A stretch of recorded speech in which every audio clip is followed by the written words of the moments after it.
저는 여러분들이 왜 이 강의로 오셨는지 저는 감사한데, 또 오늘 여러분들과 함께 나누는 이런 시간들 속에서 또 여러분들의 그런 앞으로의 그런 비전과 또 가이드, 좋은 동역자를 만나는 그런 일들에 조금이라도 도움이 되면 참 좋겠습니다. 대부분 좀 젊으신 분들이 많이 계시네요. 의외로.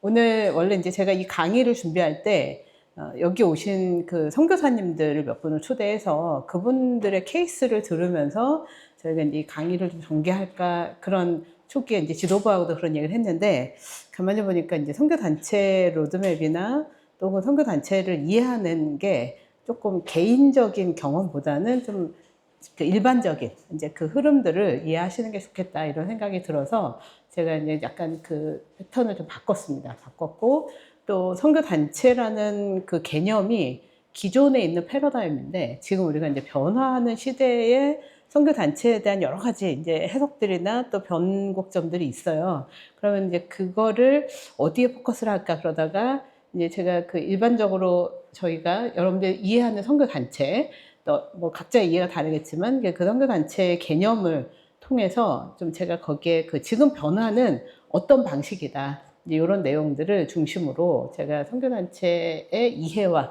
동역이라는 그런 제목으로 강의를 준비를 했습니다. 조금 이렇게 여러분들이 제가 이 강의를 이제 1시간 반인데 약 40분 정도 전체를 브리핑을 할 거고요. 그리고 제가 이제 그 질문 한 4개를 만들어 봤어요. 그래서 그 질문에서 여러분들이 좀 반응도 해주시고, 여러 가지 이런 거 질문해도 되나? 뭐 이런 거엔 전혀 구애받지 마시고, 여러분들의 질문을 통해서 좀 더 내용을 만들어가는 그 개념으로 두 타입을 준비를 했거든요. 그래서 여러분들께서 들으시면서 저거는 좀 질문사항, 혹은 저건 조금 더 설명이 필요한 거, 혹은 저기에 대한 나의 의견, 뭐 이런 코멘트, 이런 것들을 좀 같이 호흡을 맞춰가면서 준비를 했으면 좋겠습니다. 네. 저는 선교단체 이해와 동역 파트를 맡은 이름은 이대행이고요. 엠브리지라는 선교단체의 대표로 현재는 사역을 하고 있습니다. 그래서 제가 이름이 이대행이니까 이제 남자라고 착각하시는 분들이 좀 많이 있어요. 저도 되게 당황스러운. 제가 이제 여기에 보시면은 저는 이제 사역을 한, 지금 현재 선교계에서는 거의 35년 차 정도 되고요. 그리고 이제 제가 했던 이제 다양한 일들이 그 연합운동을 했고, 또 연합운동 가운데 여러 일들을 했는데, 선교사님들 중에 가끔 저 만나면 남자인 줄 알았다, 막 이런 분들 계셔서 정말 당황스럽더라고요. 제가 뭐 1, 2년 사역한 것도 아니고 이 사람들 왜 이러나, 막 이런 관심 좀 가져야 되지 않나, 이런 생각이 드는데, 예, 저는 현재 제가 이제 91년에 대학을 졸업하고 선교지로 나가려고 준비를 하다가 선교한국에서 좀 콜이 있었고요. 그래서 선교지도 중요하지만, 이제 저 91년 당시는 선교사라는 개념이 꼭 현지를 가야 되는 거였거든요. 현지에서 이제 뭐 국내에서 일하는 사람들은 별로 이렇게 그게 선교인가 이런 생각들 자체도 허용이 안 되는, 이제 말도 안 되는 그런 일들이었는데, 제가 그 선교한국 대회라는 90년에 선교한국 대회가 있었어요. 선교한국이 88년에 시작을 해가지고 청년 대학생 운동으로 한 7만 명 가까이 또 선교 동원을 이끌어왔던 그 한국교회의 굉장히 중요한 이제 동원의 어떤 연합체인데, 거기서 이제 대학교 4학년 때 이제 대회를 제가 참여를 하면서 선교에 헌신해봐야겠다, 이런 생각이 들었었거든요. 그리고 나서 제가 선교한국에 이제 사역자로 콜을 받고 한 2년 정도 하고, 그리고 이제 여기 선교지로 나가야 되겠다 생각을 했는데, 거기에 이제 31년 동안 선교한국에서 여러 일들을 좀 담당을 했습니다. 그리고 간사로 시작해서 대표로, 연합운동의 대표로 이제 사역을 이렇게 마무리한 그런, 나름대로 선교계에서 입지 전적의 그 과정들을 겪어왔고요. 그리고 또 여성으로서의 여러 가지 한계들, 그러니까 제가 있는 한계가 아니라 문화적인 한계들을 아주 이렇게 그 피부로, 또 여러 가지 정서적인 부분들, 뭐 이런 걸로 굉장히 많은 고민들을, 한국 선교의 그 가장 중요한 과제는 무엇일까, 막 이런 생각을 하게끔 만드는 그런 그 한국의 어떤 그 언밸런스한 지형들. 그래서 저는 여성 사역자들이 너무나 많이 이제 숨겨져 있기 때문에, 하나님이 여성들의 그런 일들을 좀 다시 사용하시기를, 그런 생각들을 많이 이제 하는 그 시간들을 좀 보냈습니다. 그리고 제가 이제 그 2022년에 성교한국 사역을 이제 대표로 한 12년 동안 세 번의 텀을 마치고 이제 사역을 종료할 때 마침 이제 작년이었죠. 24년에 전 세계 한 200개국에서 모인 로잔 대회라는 이제 그런 대회가 한국에서 있었어요. 그래서 한 5천 명 정도 모이는. 그래서 이제 스태프들하고 또 뭐 국제 스태프들 다 합쳐가지고 한 연이는 10,000명 정도가 계속 한 일주일 동안 송도에 있었는데 거기에 총괄기획본부장으로 이제 전체 운영 또 기획과 운영 파트를 이제 제가 담당을 했고 국제본부와의 소통을 통해서 대회의 그 여러 가지 형태의 이제 일들을 좀 함께 섬길 수 있는 기회가 있었습니다. 그리고 이제 그 2022년부터 제가 엠브리지 선교단체를 함께 섬기면서 엠브리지는 멘토링 을 중심으로 하는 그런 선교 단체예요. 그래서 한국 교회 여러분들도 마찬가지인데 선교에 저 선교에 관심 있는데요라고 하는 많은 분들이 있어요. 많은 분들이 있는데 이제 그런 분들이 각자 찾아가는 사실 이제 오늘 선교 단체 이해 뭐 이런 부분들도 그렇게 잘 준비되어 있지 않은 선교적 지형이 있었거든요.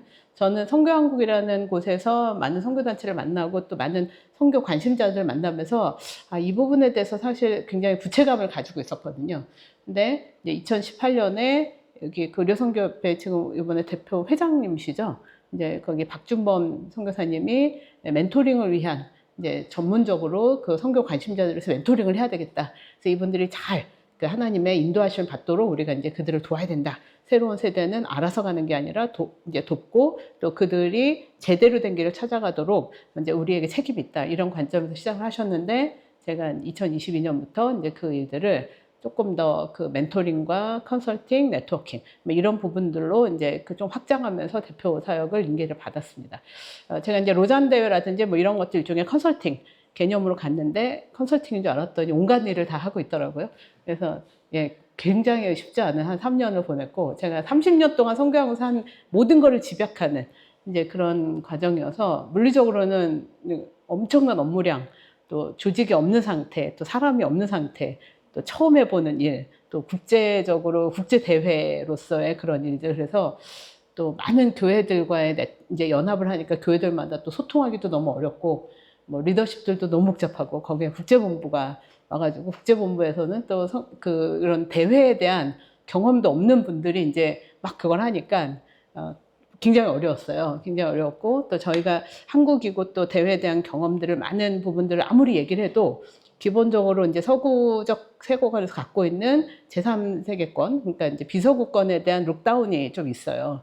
그래서 뭐 이제 우리가 생각하기엔 그게 아닌데 이제 대회 때 그게 다 드러나면서 저희가 이제 굉장히 뭐 이런 일을 하면 원래 텐션이 되게 많거든요. 분노도 하고 근데 어쩌겠냐 우리가 품어줘야 된다 뭐 이런 그 굉장히 다이나믹한 시간들이 3년 동안에 제 사역에서 아주 이렇게 엄청나게 전개가 되기도 했습니다. 그 일 이후에 제가 이제 컨설팅 분야에서 지금 오늘의 교회의 그 선교 본부에 이제 그 기획협력 선교사로 이쪽에 이제 그 컨설팅 관련된 일들로 오늘의 교회 새롭게 기획하고 있는 일, 기존에 하고 있는 일을 조금 더 이제 제가 보강을 하거나 혹은 이제 그 어드바이스를 해주는 일들 이런 일들을 지금 하고 있습니다. 하고 있고 또 이런 일들은 이제 제가 그 어떤 뭐 제가 많은 지식을 갖고 있거나 학위를 갖고 있거나 그런 것이 아니라 선교한국이라는 연합운동을 쭉 하다 보니까 선교한국에서 많은 선교단체 또 선교적인 흐름 또 선교적인 어떤 미래적 그 과제 이런 부분들에 대해서 조금은 더 앞서서 고민을 하니까 이제 그런 의미에서 그 고민의 결과들을 한국교회나 선교단체를 섬기는 일에 하나님이 부르셔서 또 이렇게 제가 또 순종해야 되는 그런 영역으로 좀 이해를 하고 있습니다. 네, 그래서 현재는 제가 이제 저희 아들은 군대가 있고요. 아들 대학교 3학년인데 3학년 1학기 마치고 군대가 있고 또 남편 당연히 아들이 있으니까 남편도 있겠죠. 남편 있고 또 시어머니 모시고 그리고 처음에는 한 4대가 사는 종갓집 맏며느리였는데 지금은 이제 그 3대로 줄어들었죠. 이렇게 그렇게 알콩달콩하게 잘 살고 있습니다. 이런 제가 이런 배경을 가지고 이런 선교적인 배경을 가지고 있기 때문에 여러분들이 궁금해하는 부분들을 조금 더 풍요롭게 혹은 여러분들이 제가 또 부족한 부분들은 질문에 답이 안 될 만한 제가 갖고 있지 않은 이제 지식들은 저도 이제 다시 러닝을 해서 또 계속 보강을 해야 되는 그런 상호작용이 있었으면 좋겠다는 생각이 듭니다.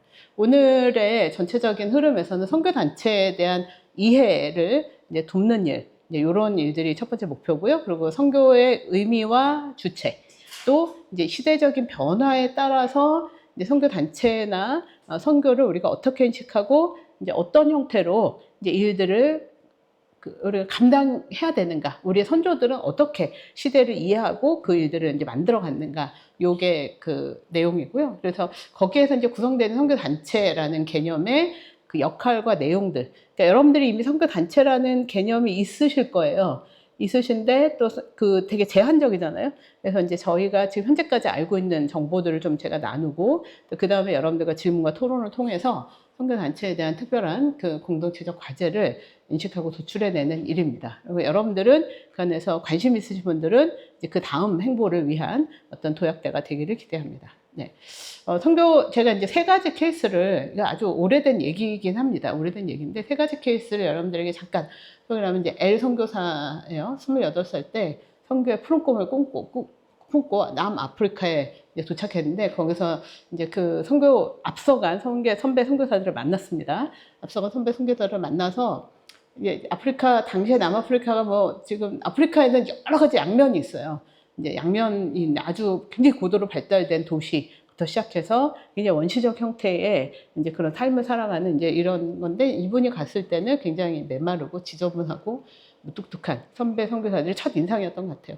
그래서 이제 하다가 이제 한 2년 반 하다 보니까 선교사들하고 막 싸우고 막, 그래서 결국 이분이 선교사들과 결별하고 새로운 그 선교 개척의 장을 열게 됩니다. 데이빗 리빙스턴이라는 분인데요. 이런 분입니다. 아주 초창기에, 선교계 초창기에 있었던 일화이죠. 젊은 시절에 중국의 상해로 떠났는데, 이분은 의료 선교사, 이제 의료인으로서 막 일을 하고 있는데, 갑자기 선교회가 의료인이고 뭐고 다 내려놓고 일단 가서 복음을 전해라, 막 이래가지고 이제 막 갔어요. 가가지고 갔는데, 거기에 보니까 상해는 여러분들이 아마 가보신 분들 계실 텐데, 그 조계지라고 해서 외국인들이 사는 그런 공간이 있어요.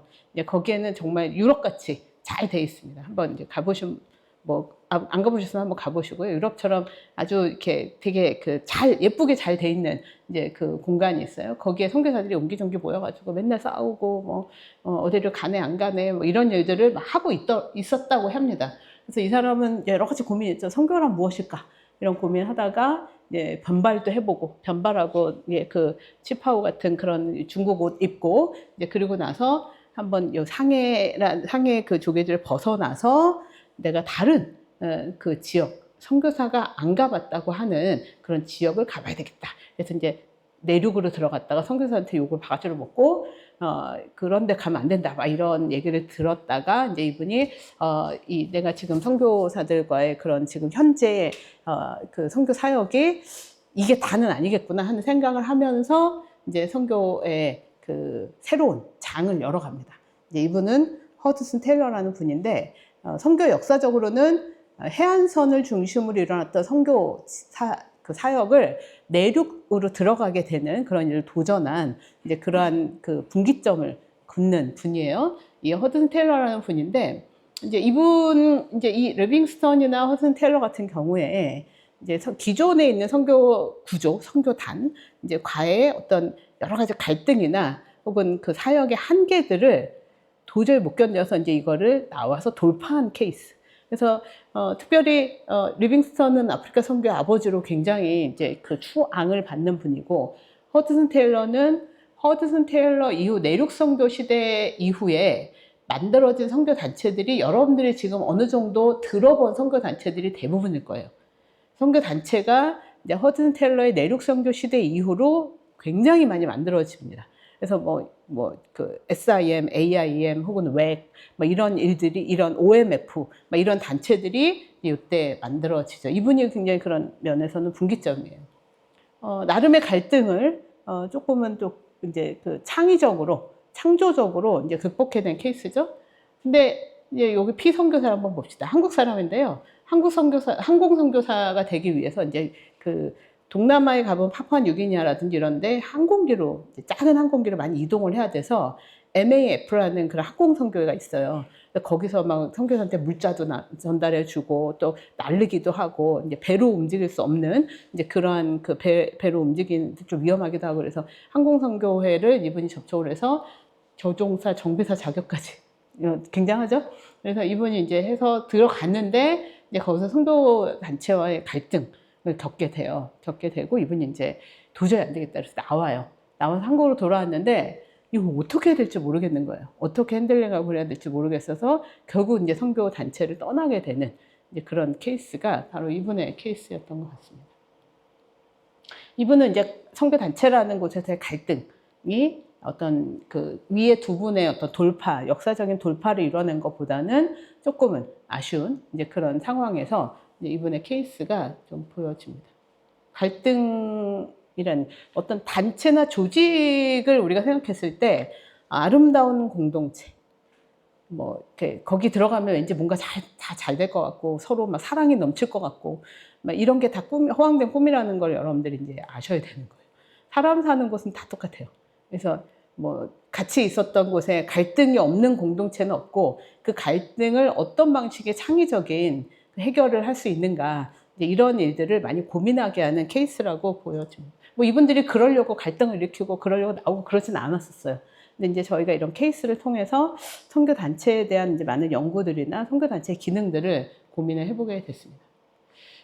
대체로 이제 선교사라고 했을 때 오늘도 앞에 이제 전체적으로 그 이렇게 짧게 주제 강의를 하시는 분들 보니까 어느 단체 이런 얘기를 많이 하시더라고요. 그리고 어딘가에 이제 바디가 형성돼 있다라는 그런 개념들을 우리가 이제 그분 혼자서 막 이제 하는 최소한 뭐 의료 선교의 그런 그 네트워크들도 있으니까요. 그런 네트워크 말고도 어떤 단체에 다 속해 있는 걸 볼 수 있는데 선교 사역에 열망을 가진 분들이 대체로 이제 이런 것들을 많이 이렇게 나타납니다. 제가 의료 선교 때 와가지고 선교 관심을 갖게 됐어요. 그래서 이제 저는 그러면 이제 전문의를 따고 뭐 어느 정도 한 다음에 그 다음에 선교 단체로 가야지라고 하는 그런 그 일반적인 행보가 있습니다. 이제 이게 한국 선교계의 일반적인 거예요. 예를 들면 선교한국대회를 갔어요. 가서 이제 선교에 막 헌신해가지고 제가 뭐 선교사님 막 이렇게 선교사님하고 좋은 관계를 맺다가 선교사 단체로 아직 들어가진 않고 계속 그러면서 제가 졸업도 해야 되고요, 군대도 갔다 와야 되고요, 뭐 직업도 좀 해봐야 되고요, 저 커리어를 좀 쌓아야 되고요, 이러면서 한 10년 정도를 보내게 돼요. 그럼 나이가 얼마나 될까요? 30대 한 중반까지 되겠죠? 그렇게 젊음이 지나갑니다. 30대 중반이면은 이제 그 전에 결혼도 해야 되고 또 뭐 아이도 있을 수 있고 또 결혼을 혹시 늦게 하더라도 여러 가지 삶에서 제일 고민이 많은 단계가 이제 30대 요 중반으로 들어가는 케이스예요. 이제 요 케이스는 35, 32 정도에 와서 제가 선교지로 가고 싶은데요. 라고 하는 분들이 오면 지금도 그 정도면 지금은 그 정도면은 굉장히 젊은 축에 속하는데 이제 이전에 그러니까 한 뭐 90년대, 2000년대 초반까지는 이분들을 저희가 너무 늦게 가는 거 아니야? 막 이런 정도의 그런 연령대였어요. 왜 그런 일이 발생을 할까? 예, 이런 거죠.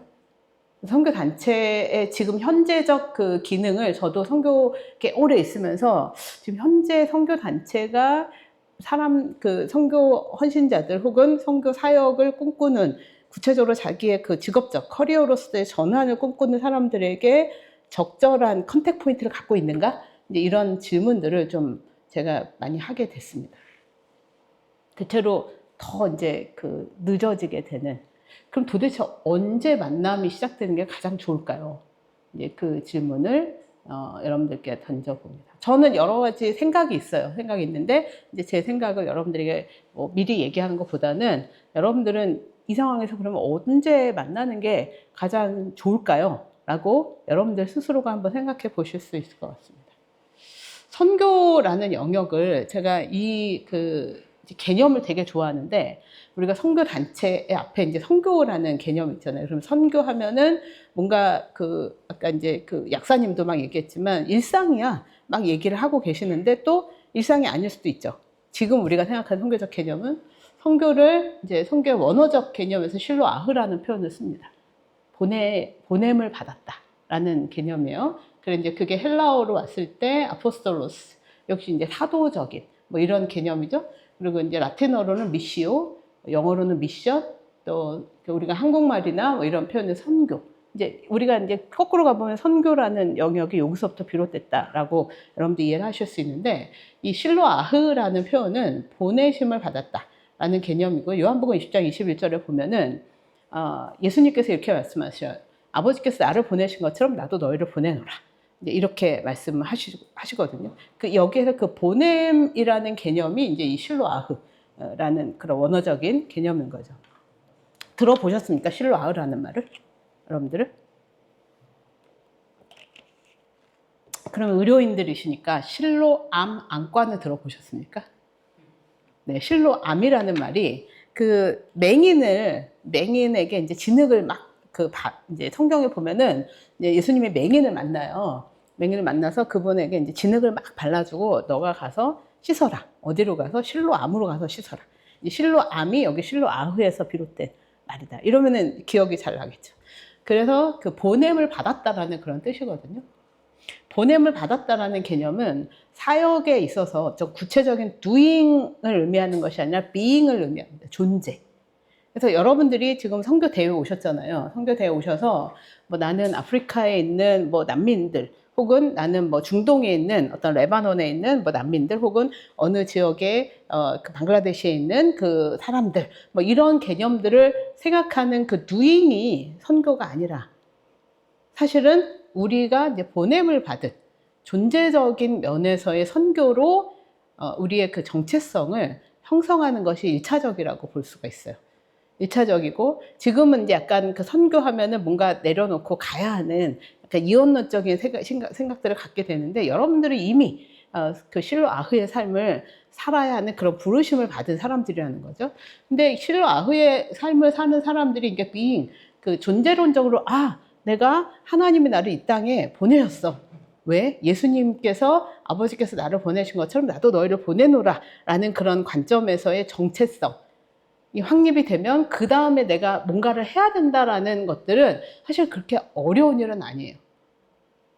사실 우리가 이제 모든 경우에 자기의 그 정체성이 불분명할수록 그 doing에 집착하는 경향들이 있어요. doing을 통해서 being을 투하하는 경향들이 있기도 하거든요. 근데 그게 뭐 이게 잘못됐고 뭐가 우선순위다라고 보기는 어렵지만, 한국 교회는 주로 이제 이 doing, to do, doing에 굉장히 강력한 DNA를 가지고 있어요. 그리고 이전에 제가 이제 말씀드렸던 30여 년간의 한국교회 선교의 강력한 흐름들은 이 doing, 우리가 미전도 정도 나가자, 우리가 선교사로 나가자, 예를 들면 이런 부분들로 크게 견인이 되었습니다. 하나님이 그 시대에 그걸 사용하셨어요. 근데 이제 지금 우리가 돌아보기를 원하는 것은, 우리가 이걸 왜 하지? 라는 질문입니다. 이제 우리가 왜 하지? 이런 그 정체성상의 고민이 이제 우리에게 지금 다시 리플렉션이 되고 있는 거죠. 성찰이 되고 있는 그런 시대에 왔습니다.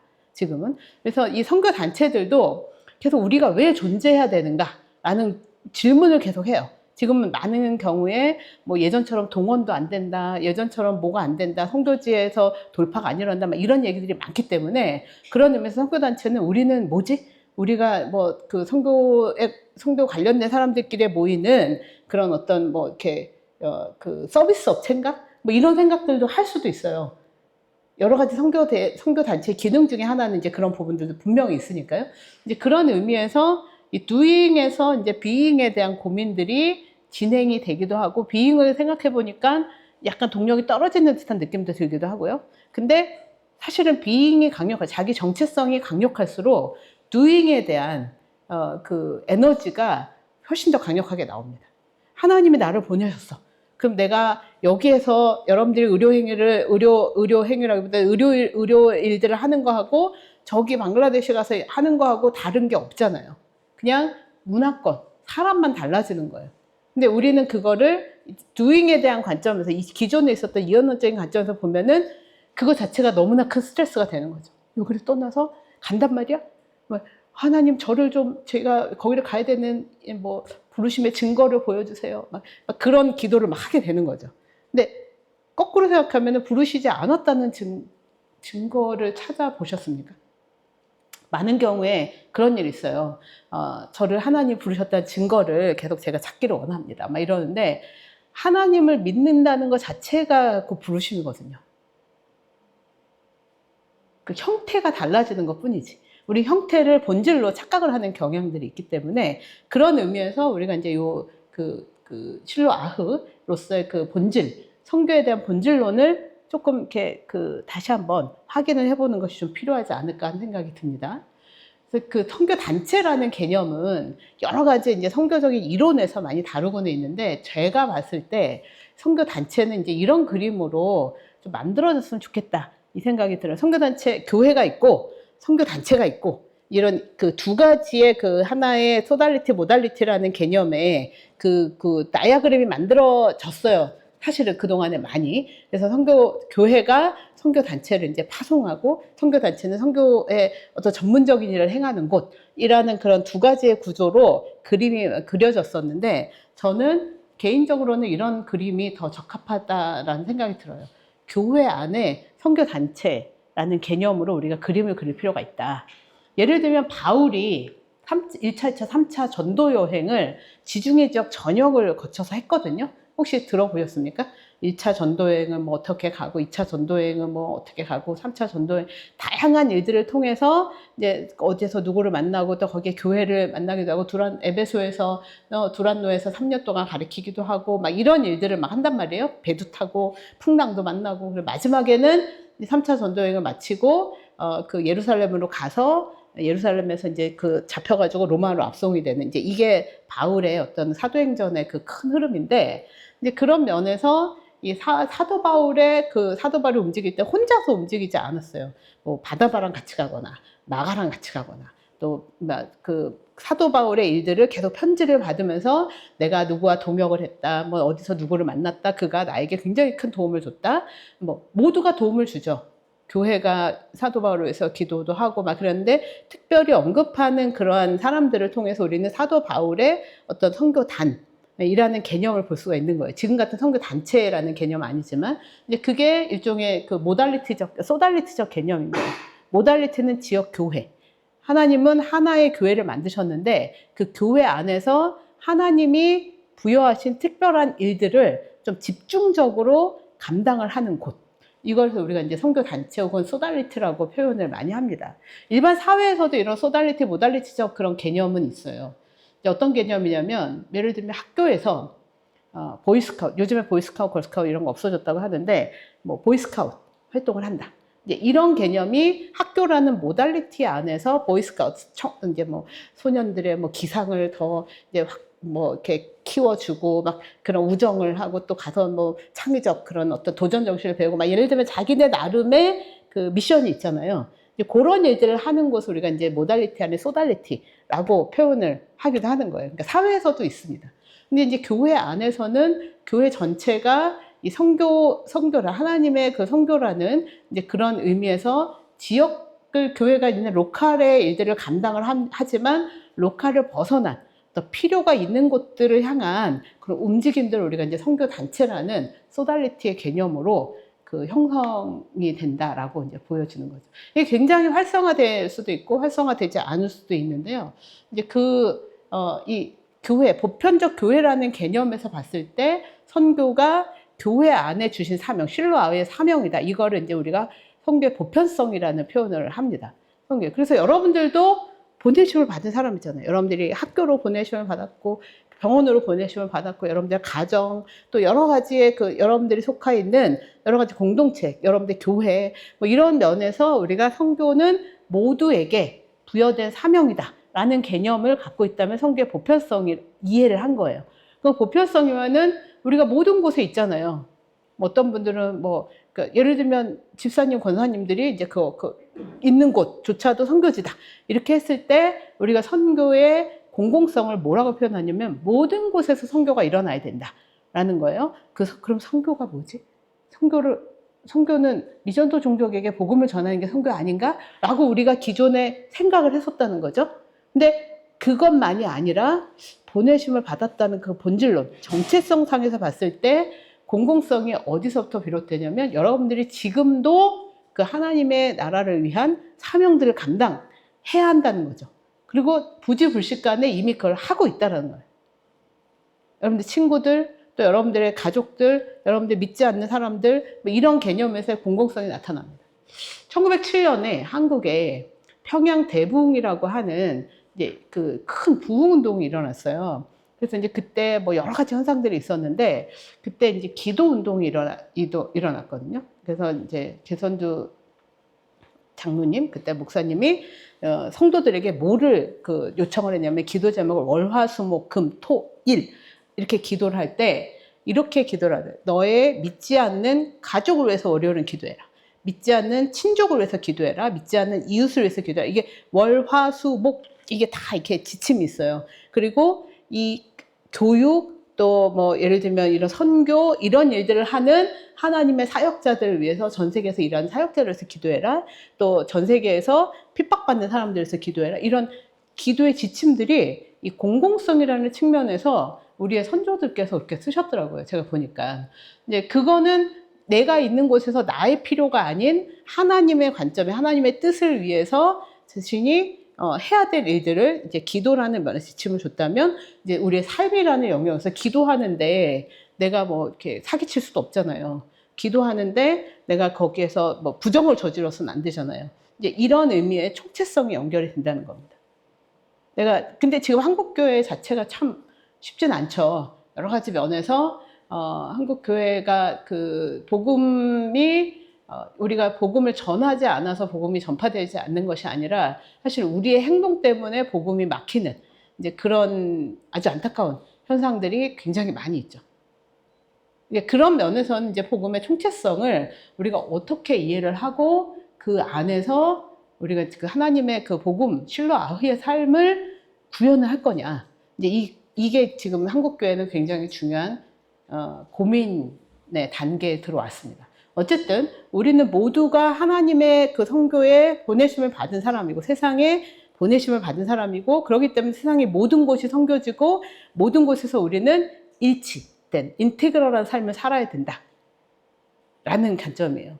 이제 아까 제가 1, 2, 3번에 케이스를 들었을 때 여러분들은 선교사라고 했을 때 여기서 표현한 게 너무 이상하지 않습니까? 뭐 냉랭한 선교사, 무뚝뚝한 선교사, 또 선교사들끼리 게으른 선교사, 막 이런 표현들을 실제로 이제 그런 기록에 따라서 저희가 이제 여기 썼는데 그런 갈등, 막 이런 일들이 우리가 생각하는 선교라는 그 낭만적인 또 혹은 선해 보이는 이런 일들에 이제 충격을 막 준단 말이에요. 그런 일들이 되게 많아요. 다 많이 있고 이제 그런 면에서 우리가 만약에 공공성, 총체성, 보편성이라는 측면들의 그 본질론을 잘 구별한다면 이 죄성을 가진 우리 인간들의 조직 안에서 일어나는 갈등과 또 거기서 일어날 수밖에 없는 충돌에 대해서 보다 더 객관화가 됩니다.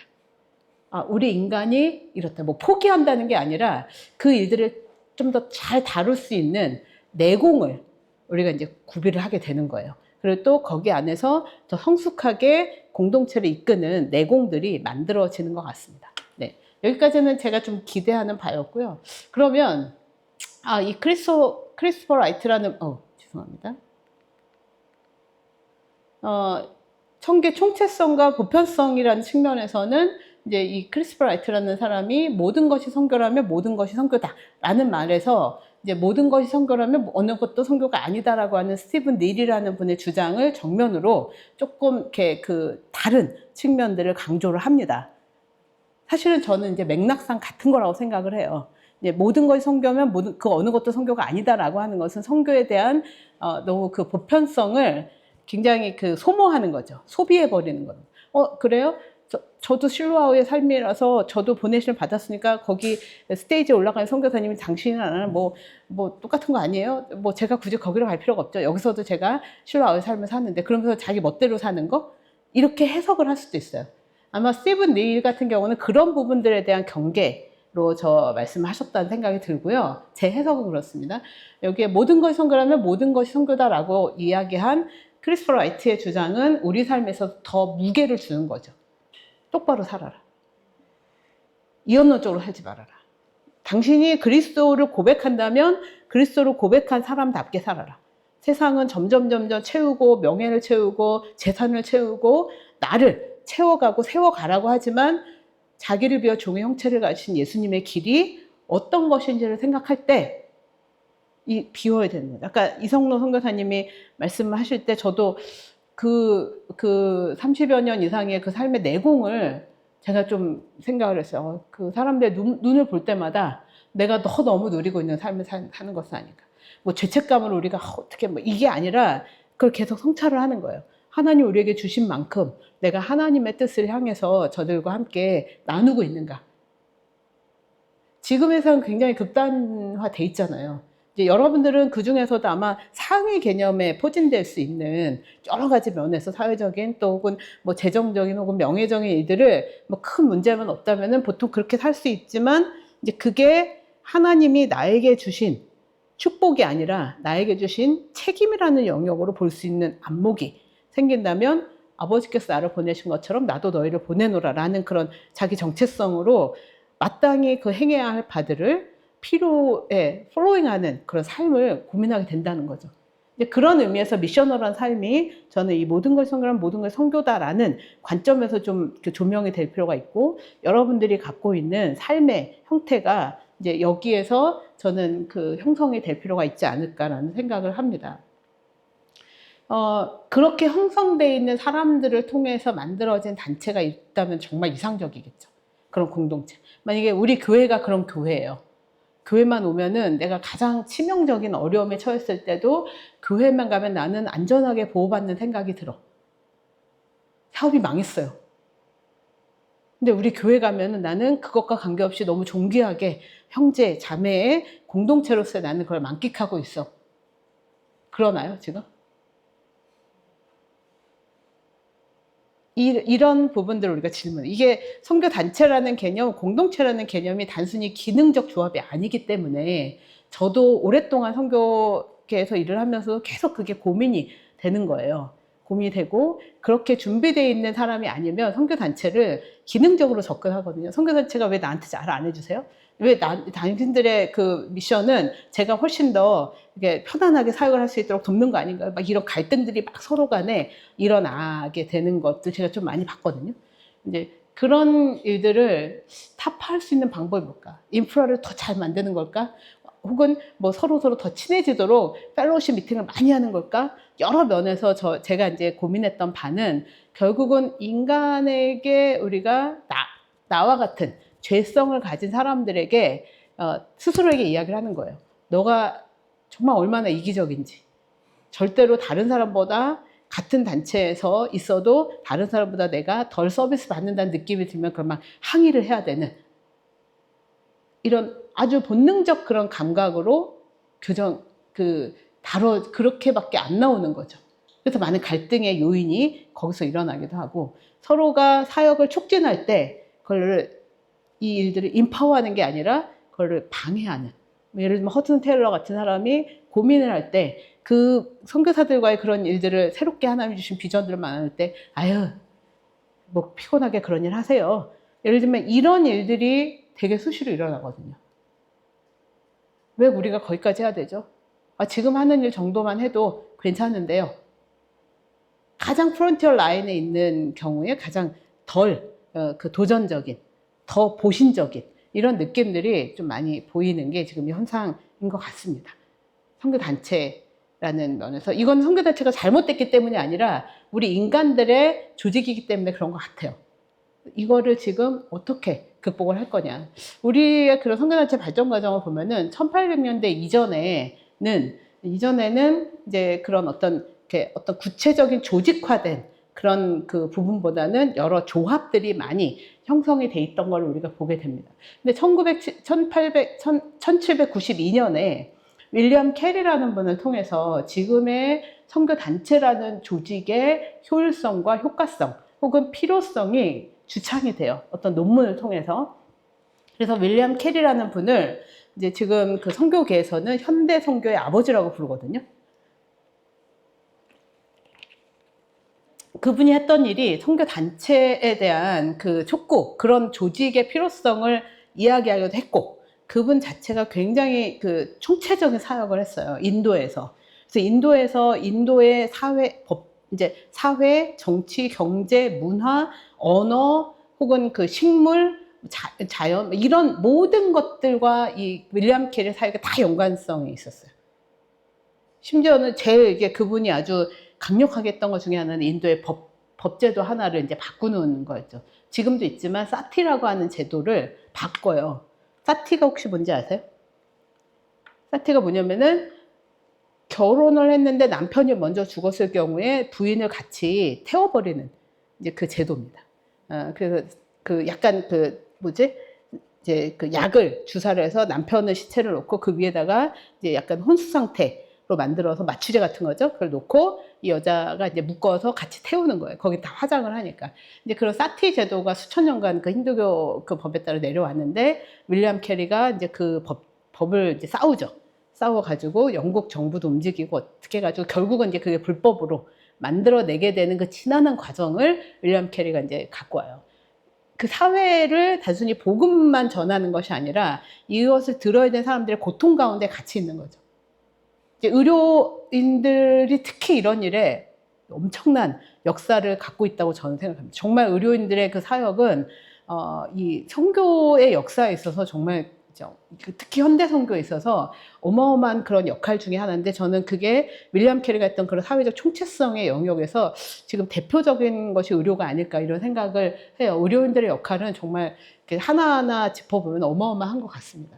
근데 1800년대 이전에 그러한 일들이 이제 주창이 되면서 지금 현재로 건너오게 되면은 우리 시대의 이런 선교 단체가 1800년대부터 이제 점점 만들어 오고 아까 제가 이렇게 말씀드렸을 때 그 윌리엄 캐리라는 분, 이제 윌리엄 캐리는 윌리엄 허드슨 테일러라는 분, 윌리엄 캐리보다 훨씬 이제 후세대 분이에요.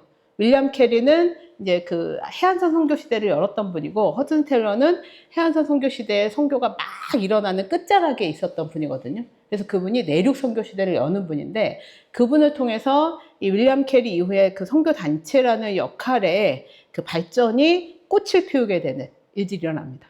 그래서 지금 아까 말씀드린 대로 여러 형태의 선교 단체들이 아주 꽃을 피우면서 사역을 어마어마하게 전개를 하죠.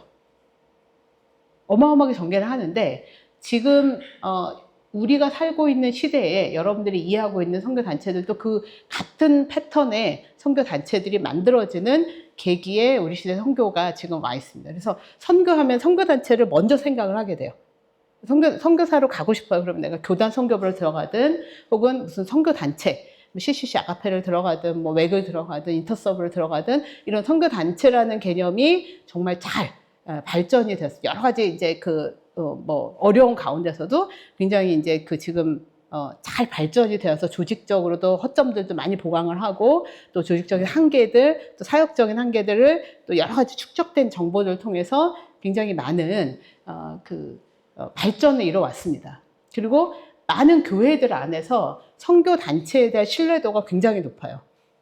선교 단체들의 전문성을 인정을 하고 선교 단체들이 이런 일들을 하고자 할 때 저 선교사가 그 단체에 있다고 하면은 교회들로서는 그 선교사를 굉장히 신뢰하게 되는 이제 그러한 그 순기능적 영역으로까지 많이 발전했습니다.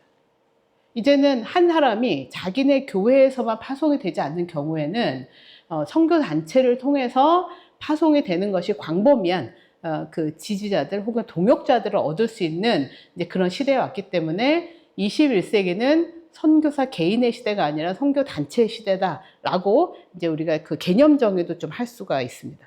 19세기는 선교 영웅의 시대라고 보통 얘기를 해요. 그래서 위대한 사람들, 뭐 선교사로 이제 가게 된 사람들을 통해서 이제 우리가 선교를 이해를 한다면 지금은 선교 단체라는 굉장히 고도의 조직화되고 또 여러 가지 역사적 축적을 갖고 있는 이제 그러한 정보에 대한 일종의 우리가 이제 프로페셔널이라고 보통 보죠. 소달리티적 개념이 이제 우리가 지금의 우리의 시대의 선교는 가장 안정적인 신뢰관계를 형성하는 조직이다. 이렇게 보여집니다.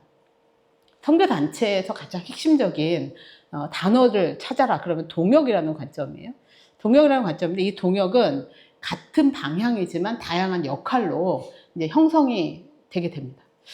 동역이라는 가치를 생각했을 때 저는 이런 생각이 들어요. 동역을 단순히 우리가 수평적인 동역으로만 볼 수도 있죠. 선교단체라는 개념에서는. 근데 그 수평적인 동역이 가능하도록 만든 수직적 개념의 동역을 우리가 좀 생각해 볼 필요가 있습니다. 여러분들은 하나님이 여러분들이 없으면 세계 복음화를 선교를 이루실 수 없을 것이다 라고 생각하십니까? 선교사가 없으면 이제 하나님 선교 못해 이런 생각을 해보신 분이 계세요 혹시? 그러진 않죠. 사실은 선교는 우리가 없어도 괜찮아요. 하나님은 하나님의 때에 하나님의 역사를 쭉 만들어 가시는 분이기 때문에 우리가 굳이 필요하신 분은 아니에요. 그런데 하나님이 예수님께서 하나님 아버지께서 나를 보내신 것처럼 나도 너희를 보내노라라고 말씀하신 것처럼 하나님이 전능하신 하나님이 모든 걸 하실 수 있는 하나님이 혹여 우리가 선교가 안 이루어져도 하나님하고는 전혀 관계가 없거든요. 근데 하나님은 하나님의 창조물들이 죄로 인해서 그 타락한 고통받는 그런 상황에 하나님의 정의를 통해서 하나님의 창조의 원료를 회복하길 원하시는 그런 뜻을 결정하셨기 때문에 그 뜻을 이루시는 일을 위해서 우리에게 함께 하자고 하나님의 능력을 제안하셨거든요. 그러니까 동역이라는 가치가 여기에서 저는 우리에게 되게 중요한 시사점을 주고 있다고 생각합니다. 하나님은 부족한 것이 없으신데 부족한 것이 없으신 분이 우리에게 그 일을 맡기셨다는 거죠. 그리고 우리가 하나님과 함께 하자라는 초청을 우리에게 하셨다라는 저는 그런 수직적 개념의 동역이 일어났을 때 이 수평적 개념의 동역이 우리 인간들의 동역이라는 생각이 들어요. 하나님이 나를 참으시는데 내가 저 동역자를 못 참는다고? 여기서 우리가 그 갈등을 어떻게 이해하고 다뤄야 하는가가 나오게 되는 것 같습니다. 근데 여기에서 보면은 이 선교단체의 가장 중요한 핵심 단어가 있다면 동역이라는 관점인데 1800년대 지금 우리가 사는 시대에 선교단체라는 개념을 생각하면 조직적 스트럭처가 아니라 이 동역이라는 관점을 우리가 그 시각 자체를 조명을 해야 된다는 겁니다. 같은 방향입니다. 하나님의 나라가 이 땅 가운데 이루어지고 하나님의 뜻이 이 땅에 이루어지기를 원하는 그런 같은 방향 안에서 역할이 다양한 거죠. 그래서 의료사역, 평신도, 목회자 뭐 이런 다양한 역할들이 선교의 총체성, 선교의 보편성하고 연결이 된다는 겁니다. 그래서 여러분들이 혼자 하는 게 아니라 예를 들면 선교사들이 혼자 가서 할 수가 없잖아요. 누군가는 기도를 할 거고 누군가는 재정을 서포트할 거고 누군가는 그분들을 위로하는 일을 할 거고 누군가는 그분들을 파송하기 위해서 계속 행정적인 일을 해야 될 거고 이게 되게 다 연결돼 있다는 거예요. 그러면 이 사람은 중요하고 이 사람은 덜 중요한가요? 그렇지 않다는 거죠. 각각의 역할들이 그 선교 보편성 안에서 이 각각의 역할들이 모자이크처럼 하나의 그림을 만들어내는 일. 그래서 이것은 동역이라는 가치로 우리가 조명을 할 수가 있는 것이고 동역의 영역은 누가 더 중요한 사람이고 누가 덜 중요한 사람이 아닌 수평성 안에서의 다양한 역할들로 분화되어 있다라고 우리가 이제 볼 수가 있는 거죠. 그 시각으로 선교단체를 이해하는 것이 필요하다고 봅니다. 만남에 대해서는 여러 케이스가 있어요. 만남에 대해서 선교단체들을 이제 만날 때 결국은 내가 가장 편안한 이 단체 되게 매력적인데 여기 1층 보니까 많은 선교단체들이 좀 있더라고요. 근데 이제 우리나라의 선교단체가 한 100, 교단을 포함해서 한 160개 정도 됩니다. 그러니까 아주 활발하게 워킹을 하는 데도 있고 작지만 아주 이렇게 그 강력한 공동체를 이뤄가지고 한 지역을 타겟팅해서 거기만 쭉 가는 데도 있고요. 근데 임의적 조직도 있고 법인적 개념의 조직도 있고요. 뭐 3,000명 이상 되는 어마어마한 그 멤버를 갖고 있는 데가 있는가 하면은 뭐 대여섯 명 갖고 있는 데도 있고요. 되게 다양해요. 근데 그 가운데 큰 단체는 좋을 거고 작은 단체는 나쁠 거야 라는 그건 선교단체라는 개념에서는 우리가 이제 그렇게 보는 시각은 적정하지 않고요. 근데 다만 내가 동역할 수 있는 가장 좋은 단체를 찾는 게 우선입니다. 근데 이 단체를 찾을 때 저희가 이제 서베이를 해보니까 보통 내가 아는 사람이 있는 곳이 제일 편하다. 이렇게 보통 접근을 하더라고요. 그래서 뭐 그것도 하나의 방식이긴 한데 그 단체를 잘 이해를 하려면 그 단체가 갖고 있는 사역의 방향, 대부분은 이제 미션 스테이트먼트가 다 있기 때문에 미션 스테이트먼트 안에서 골이 뭐냐, 그리고 골 안에서 일어나는 여러 가지 사역의 영역들, 요즘에는 점점 그 일들을 잘 기록을 해요. 잘 기록하기 때문에 선교단체에 관심 있으신 분들은 홍보물에 대한 홍보물 정도의 브로셔뿐만 아니라 뭐 그 단체 정관이라든지 혹은 그 단체가 갖고 있는 무슨 조금 더 이렇게 세밀한 미션 스테이트먼트라든지 이런 부분들을 이게 이제 정관에 보통 들어가 있는데 그런 것들을 살펴보시는 게 조금 더 현실적일 것 같습니다. 선교단체는 굉장히 많지만 의료 선교와 관련돼 있는 곳들은 또 제한적이긴 합니다. 이제 그런 면에서 의료 선교만 집중하는 데도 있고 의료 선교를 원오브 팀으로 한 데도 있는데 이제 의료인 하면은 이제 집중되는 곳에 가는 것도 효과적일 것 같지만 또 다양한 영역이나 다양한 그 나라들이 있는 이제 그런 곳에서의 의료 선교사들도 꽤 있습니다. 그러니까 이제 그런 영역을 보면은 대체로 관계성에 의해서 견인이 된 이제 그런 것들을 볼 수가 있어요. 그래서 대부분 내가 아는 분이 저쪽에 선교사인데 여기 의료 선교사가 오면 좋겠어 라는 그런 제안을 이제 그 어떤 통로로 받기도 하죠. 뭐 그거 나쁜 건 아닙니다. 그러나 조금 더 한국 선교계가 조금 더 이제 그 진입로에 있어서 조금 더 이렇게 전문적으로 우리가 정리를 해야 되지 않을까 이런 생각들을 좀 하고 있었어요. 선교단체들을 보통 이제 체크를 할 때 여러분들이 관심 있으시면은 이런 거죠. 단기냐, 중장기냐. 중장기는 4년 정도 이상을 이야기를 합니다. 장기는 뭐 평생 과정이라고 보면 되고, 단기는 2, 3년 정도. 여기다 아웃리치는 빠집니다. 여기 선교단체들 아웃리치 전담하는 곳은 아니기 때문에 뭐 여기에서 형태가 의료냐, 교회개척이냐, 성경번역 개발이냐. 내가 의료인이긴 하지만 나는 교회개척에 그래서 재정훈련을 통해서 교회 개척을 할 거예요 라고 하는 목표를 가질 수도 있어요. 의료는 하나의 그 수단, 그런 개념으로 볼 수도 있고, 의료 자체를 위해서만 목표를 가질 수도 있죠. 이제 요거는 굉장히 상황에 따라서 유동적일 수도 있다고 봅니다. 대상은 뭐 난민이냐, 어린이냐, 추수지역이냐, 미전도 지역이냐, 미전도 지역이라는 개념은, 교회가 그리스도인들이 전체적으로 인구 대비 3% 미만, 인 경우를 우리가 미전도 지역이라고 얘기하는데 지금은 그런 나라가 거의 없어요. 거의 없고 지금은 대체로 이제 많이 열려 있는 이제 그런 지역이고 교회들은 대체로 존재를 합니다. 어디나 이제 교회 미전도 지역의 이제 기준 중에 하나는 교회가 없는 자국민에 의한 교회가 없는 뭐 이런 개념인데 자국민에 의한 교회가 작지만 대부분의 나라에는 있더라고요. 대부분 나라 있고 그래서 미전도 지역은 지금 이제 여전히 누군가가 이제 가서 복음을 돌파를 이뤄내야 되는 곳이긴 한데 이제 그게 여러분들의 은사와 연결돼서 이제 여기에 가면은 의료적 개념이 굉장히 좋은 접촉점이 될 거야라고 했을 때는 충분히 문을 두드려 볼 수 있는 그런 곳이라고 생각합니다. 예를 들면 제가 아는 선교단체 중에 이제 영양사와 또 조리사들이 이제 만든 선교단체가 있어요. 근데 그 단체는 어떻게 하냐면은 어느 마을에 이제 특별히 외진 마을이나 이런 데 들어가서 그 사람들이 걸리는 질병을 쭉 보고요. 그 사람들이 먹는 거를 쭉 보고 그걸 분석을 합니다. 분석을 해가지고, 이 사람들이 먹는 거에 뭐가 결핍이 돼 있고, 어떤 게 과하고, 이런 일들이 이제 의료적 그런 부분하고 연관이 되잖아요. 그래서 거기에서 이제 솔루션을 먹는 걸로 만드는 거죠. 이런 단체들하고 의료가 연결이 되면은 더 효과적인 시너지가 창출이 될 수도 있습니다. 그래서 의료는 모든 사람이 필요하지만 이제 사실은 지역마다 조금씩 다르기 때문에 이제 그런 면에서는 이런 연대가 지역에 누가 더 이제 갔나 혹은 내가 들어갔을 때 어디를부터 먼저 접근해야 될까 이런 일들이 이제 대상과 연결이 돼 있는 것 같고요. 그 이유는 이제 시스템과 관련되어 있는 일입니다. 성경적 교리와 신조 이게 이제 정확하냐. 뭐 이런 거죠. 우리는 주로 복음주의권에 있기 때문에 복음주의권에서 이 부분은 우리가 타협할 수 없다라고 하는 신조들이 있어요. 근데 대체로 여러분들이 상식적으로도 봐도 충분히 이해할 수 있는 이제 그러한 내용들이 성경적 교리로 기술이 되어 있습니다. 우리는 한 분 하나님을 믿습니다. 우리는 하나님께 가는 길이 여러 가지라고 생각합니다. 기독교는 그 중에 하나입니다. 이건 우리가 받아들일 수가 없잖아요. 그러니까 그런 의미에서 요거를 자신들의 성경적 이제 신조라고 하죠. 그걸 이제 기록을 보통 합니다. 그래서 이런 일들을 여러분들 보시고, 여기가 이상한 데인가? 괜찮은 데인가? 이제 이런 개념에서 우리가 갖고 있는 복음적인 이해관계를 여기서 볼 수가 있는 거죠.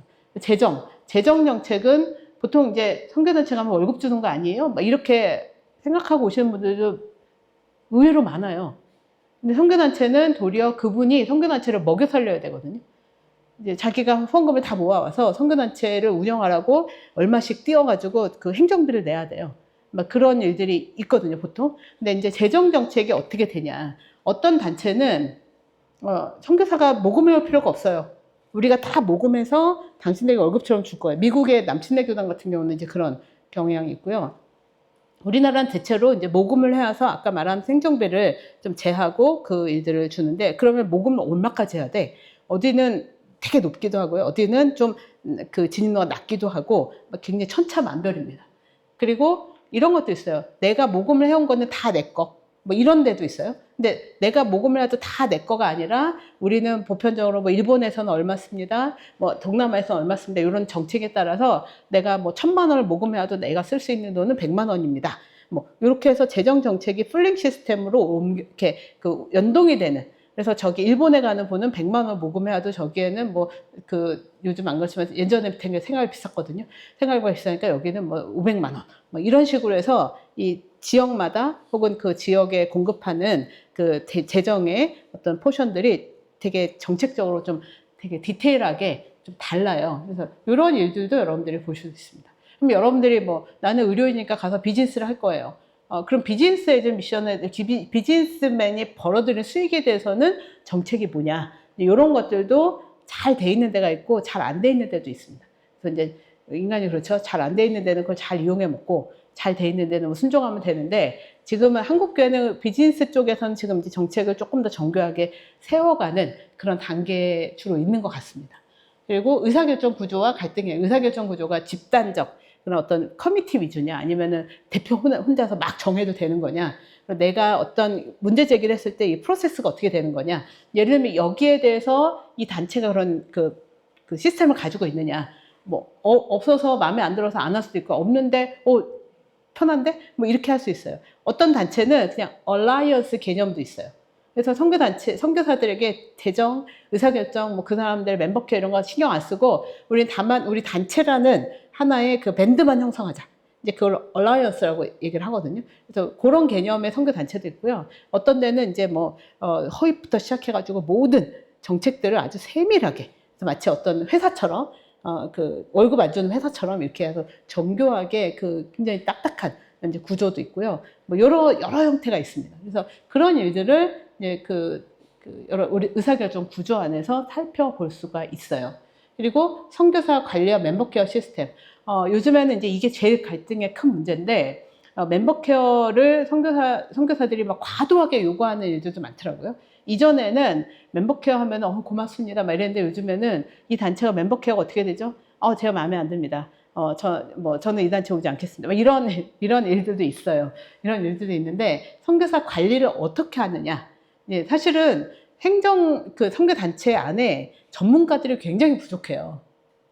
그러니까 전문가들을 다 하려면은 그 선교단체 운영비가 굉장히 높아지기 때문에, 그냥 선교단체 예전에 선교사님들 이제 소식이나 알려주고 막 이랬는데, 지금은 선교사들이 이제 그 선교단체에 요구하는 그 일들이 좀 복잡하기도 하고 많이 있어요. 그 사고도 많이 일어나고. 그래서 그런 의미에서 선교단체들은 요 시스템, 관리 시스템을 진짜 고민이 많이 되는 시점입니다.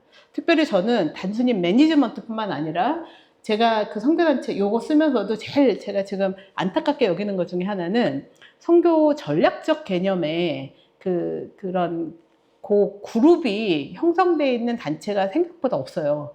그리고 한국 선교 전체적으로도 막 이렇게 캐치프레이즈나 전략은 되게 많은데, 그거를 실제로 한국 선교사가 어떻게 구현을 하고 있는가. 지금 의료선교대를 하고 있잖아요. 그럼 의료선교대에 되게 많은 케이스들이 나오고, 너무 감동적인 케이스, 또 막 안타까운 케이스, 뭐 여러 케이스가 나오는데, 그러면은 그런 전체적인 기류 아래서 하나님이 2025년 이후에 한 10년 동안에 어떤 방향으로 의료선교라는 영역을 이끌어 가실까라는 그 전략적 플래닝을 하는 그쪽 파트가 사실 굉장히 없습니다. 그래서 선교단체들이 관리나 멤버케어 시스템을 어떤 관점에서 해야 되냐면, 큰 하나님의 흐름과 전략 안에서 세워야 되는데, 굉장히 이제 그 눈앞에 있는 문제 해결 방식으로 조금 더 급급해하는 경향들이 있고, 또 선교사들이 어디를 가야 되는가를 결정할 때 선교사가 개인이 결정하는 경우들도 지금까지 뭐 대부분이었죠. 저는 방글라데시 가고 싶어요. 저는 뭐 우즈베키스탄 가고 싶어요. 그러면 그걸 선교단체는 그냥 관리해주는 차원에 아직까지는 머물러 있어요. 근데 저는 이제 조금 더 발전한다면 한국 선교계가 지금 어느 지역에 새로 영입되는 선교사들 중에 어떤 형태로 가는 것이 옳다라는 이제 그런 관점을 좀 우리가 만들어 놔야 된다. 그게 저희 과제, 과제예요. 실제로 선교계의 과제인데 이런 일들은 사실은 이제 한 선교단체가 감당하기 어렵죠. 그래서 이제 그러나 그 선교단체의 관리나 멤버케어 시스템을 잘 도우려면은 한국교회 전체적인 방향들이 좀 전제가 될 필요가 있는 것 같습니다. 이런 고민들이 좀 있고요. 선교사들을 이제 훈련시키는 일들까지도 연결이 돼 있습니다. 근데 여기서 준비와 훈련이잖아요. 준비는 파송을 위한 훈련, 파송을 위한 여러 가지 행정적인 일들을 이제 준비 과정을 가이드해 주는 일이고, 또 현지에서 누가 컨택을 할 거냐, 리시버가 누구냐, 이제 그런 의미에서의 뭐 여러 가지 조언들을 주는 경우가 있고, 또 선교사들에게 가기 전에 당신은 뭐 6개월 이상 집단 훈련을 받아야 됩니다. 당신은 뭐 당신의 커리어를 위해서는 당신이 어떤 자격증을 해야 됩니다. 이런 일들을 위해서 준비와 훈련을 컨트롤합니다. 그래서 이런 부서들이 대체로 있는 거죠. 그래서 여러분들이 선교 단체를 접근을 한다면은 대체로 이런 개념의 일들을 이제 직면하시게 될 거예요. 그래서 막 수련회도 하고 거기에서 뭐 MBTI가 아니라 뭐 여러 가지 그 정신적 그 개념들 뭐 이런 일들을 다 상담하고 그 과정들을 다 겪게 돼요. 근데 그 일들의 이제 시스템이 바로 이런 데 있는 거죠. 근데 선교 단체들을 저희가 이제 여러분들이 접근할 때 저런 거를 다 선교 단체한테 보여달라고 하고 질문하잖아요. 선교 단체들도 이제 여러분들을 다 체크를 하게 돼요. 어떤 거냐면 선교 단체들도 도대체 이 사람이 누군지를 알아야 되잖아요. 그래서 여러 가지 면에서 다양한 이제 그 분들을 체크하는 리스트들을 다 가지고 있습니다.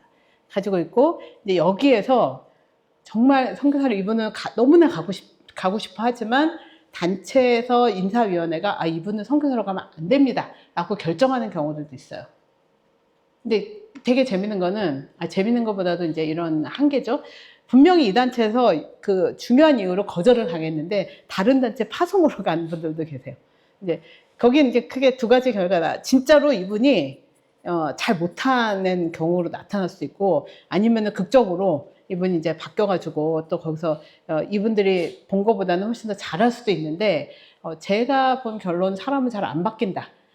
에 있습니다. 그래서 정말 이렇게 신중하게 함부로 결정하진 않거든요. 인사위원회가 되게 기도하고 또 이분하고 진지하게 판단하려는 게 아니라 이제 그 삼락건이나 이제 하려는 일들에 정말 맞는가를 진지하게 고민을 하거든요. 거기에선 좀 스크린 된 거는 서로가 잘 지켜주는 게 좀 필요할 것 같은데, 여하간에 선교 단체들도 우리들에게 이제 우리를 계속 관찰하기 위한 가이드를 갖고 있다. 이렇게 보시면 되겠습니다. 나중에 이거는 PDF로 여러분들이 필요하시면 다 드릴 수 있어요. 뭐 아주 상식적인 내용들입니다. 소명, 또 뭐 이 사람들 커리어가 거기에 원하는 거에 맞는지, 또 영적인 부분들, 또 전도는 하고 해봤는지, 뭐 혹은 교회는 다니는지, 막 예를 들면 이런 거죠. 여러분들 교회 다 다니시죠? 네, 그럼 1차는 통과합니다. 그래서 선교 단체를 봤을 때 결론적으로 보면 결혼하고 매우 유사해요. 이제 선교 단체가 공동체를 형성하고 이게 사실 어떤 평생을 가거든요. 평생 하기 때문에 결혼과 유사하기 때문에 아무나 하고 결혼할 수는 없잖아요. 그죠? 그래서 이제 그런 여러 가지 그 진지하고 장기적인 상호 헌신의 관계로서의 선교 단체의 관계성을 생각한다면은 나도 단체는 또 경험들도 많으니까 또 단체에 얼마나 다양한 사람들이 있겠습니까? 이제 그런 의미에서 내가 이 단체와 정말 그런 어떤 건강한 가족 관계, 공동체 관계로 계속 갈 수 있는가. 요거를 잘 판단을 해서 우리가 그 또 판단의 기준을 진지하게. 이 단체하고 안 맞으면 저 단체하고는 또 잘 맞을 수도 있어요. 그래서 이제 제가 그 대학교 때 어떤 단체에 속해 있었는데, 선교단체, 캠퍼스 선교단체 많은데, 저희 막 계시다면서, 어머, 내가 저 단체였으면 어떡할 뻔했어. 막 이런 얘기들을 어린 마음에 막 하거든요. 근데 그 단체는 또 그 단체의 다이나믹이 있고, 이렇게 있잖아요. 우린 다 똑같지 않기 때문에. 그래서 하나님은 지금 와서 이제 저희가 졸업하고 고백할 때는, 정말 하나님은 우리들의 다양성을 생각해서 너무나 다양한 단체들을 잘 만들어 놓으셨구나. 이런 고백을 하는데, 선교단체도 마찬가지입니다. 그래서 이런 일들을 잘 평가하면서 하나님이 이 관계를 인도하고 계시고 이 단체를 만들어 가신다. 그리고 진실한 신뢰와 충성, 상호원신이 필요한 이제 그런 과정으로 저는 결론을 맺고 싶고요. 결론이 다시 L 선교사, 또 T 선교사, P 선교사로 갈 때 갈등을 우리가 핸들링할 수 없을 수 있어요. 선교사들이 선교사역을 그만두는 되게 그 큰 요인 중에 하나가 갈등이거든요. 동역자들과의 갈등. 그냥 70~80% 된다고 해요. 그럴 수 있어요. 근데 그게 내가 죄책감을 가지라는 게 아니라 잘 안 맞으면은 우리가 이제 그 단계에서 새로운 창의적인 일들을 갈 수도 있고 조금 안타깝지만 새로운 뭐 영역으로 바뀔 수도 있다.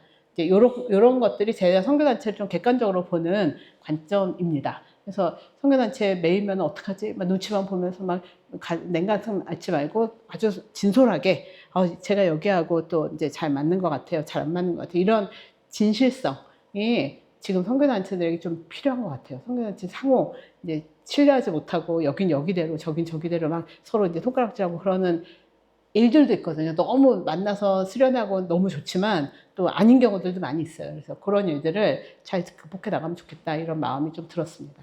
네, 이렇게 해서 제가 진짜 이렇게 간단하게 말씀을 드렸는데 질의응답, 브리핑에 대한 응답이나 질문, 코멘트, 선교단체에 대한 키워드, 뭐 여러분들이 생각하는 선교단체 키워드가 뭐가 있는지 뭐 이런 것들도 한번 나눠봤으면 좋겠고요.